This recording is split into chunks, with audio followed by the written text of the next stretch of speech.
Zimbabwe tells citizens, acquire passports, regularize your stay and respect the laws of South Africa.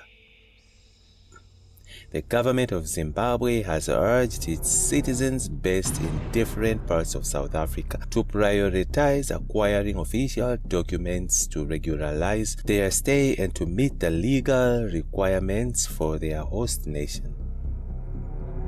On Thursday, IOL attended the official opening of the new consulate building of Zimbabwe in Johannesburg, situated in Bruma.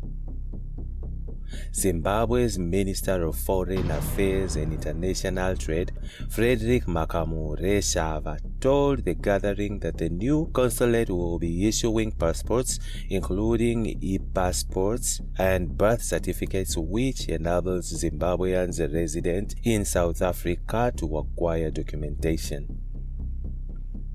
On June 18, 2024, in this building, we commenced the rollout of the e-passport delivery platform to our nationals abroad, and I'm happy that we started in South Africa. I'm pleased to inform you that the system trial run that we conducted on e-passports was a tremendous success.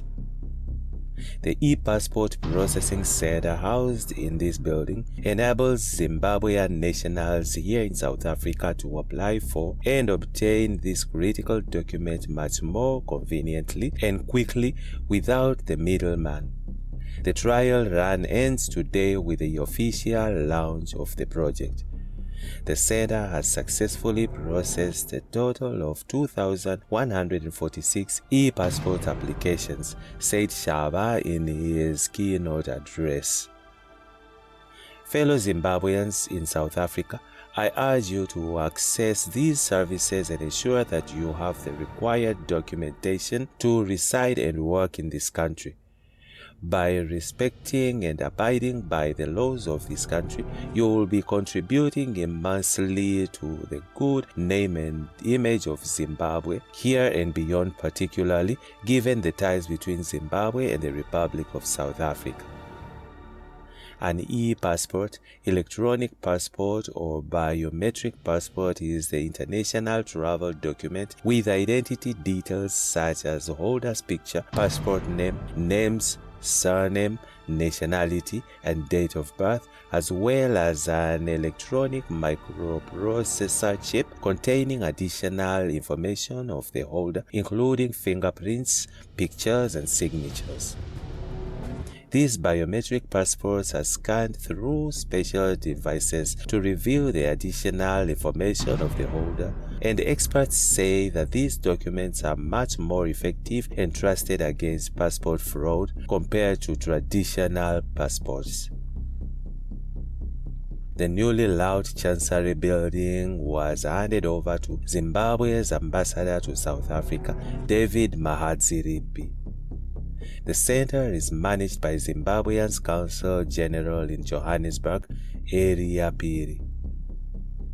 The auspicious occasion was attended by a delegation of Zimbabwe's cabinet ministers and several diplomats, including Consul General of China in Joburg, Pang Qingjiang.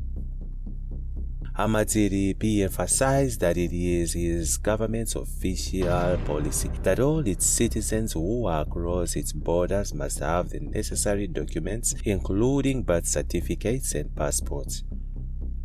He said Zimbabwe's consulate in Cape Town is being renovated and would also be producing e-passports in the future. I therefore invite Zimbabweans in South Africa to come to the consulate in Joburg and apply for birth certificates and passports, and thus ensure that you have the minimum requirements to regularize your stay in this country, he said.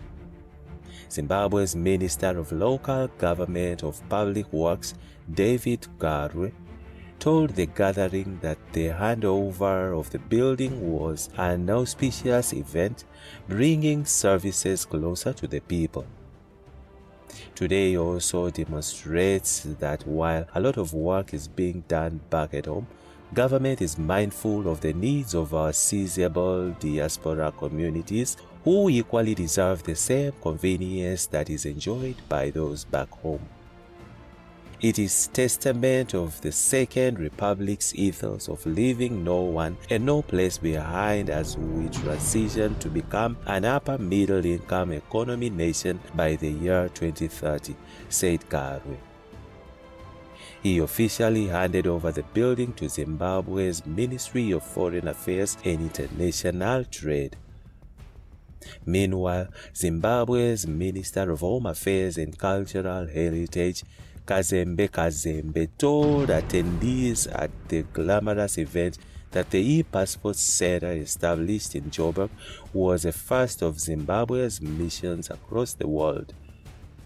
The Ministry of Home Affairs and Cultural Heritage, through the Civil Registry Department, has embarked on a program to decentralize e-passport services, and this flagship initiative resonates well with the objective to modernize the economy through the use of ICT, information and communication technology, and digital technology as we run towards the attainment of Vision 2020, said Kazembe. His Excellency the President, Dr. E.D. Emerson Dambudzo Mnangagwa, directed that we take the services to our people living beyond our borders. In fact, he mentioned this a couple of years ago. Today, we're here to fulfill that directive to ensure that no place and no one is left behind. Kazembe said in recent years, the number of Zimbabwean citizens traveling and residing in different countries across the world has increased considerably due to better integration with the global economy. On the other hand, South Africa's Minister of International Relations and Cooperation, Ronald Lamola, in a message delivered by Ambassador Teboho Seakgolo, Deputy Director General responsible for Africa, said the new Chancery will enhance the movement of people, goods and services as well as accelerating regional integration. We welcome the launch of the e-passport processing center in our country as one of the 5 centers around the world. We believe that the launch of this center will enhance the movement of people and goods as well as services between our neighboring countries. We meet at a seminal moment in South African history when we are celebrating 30 years since the dawn of our democracy in 1994.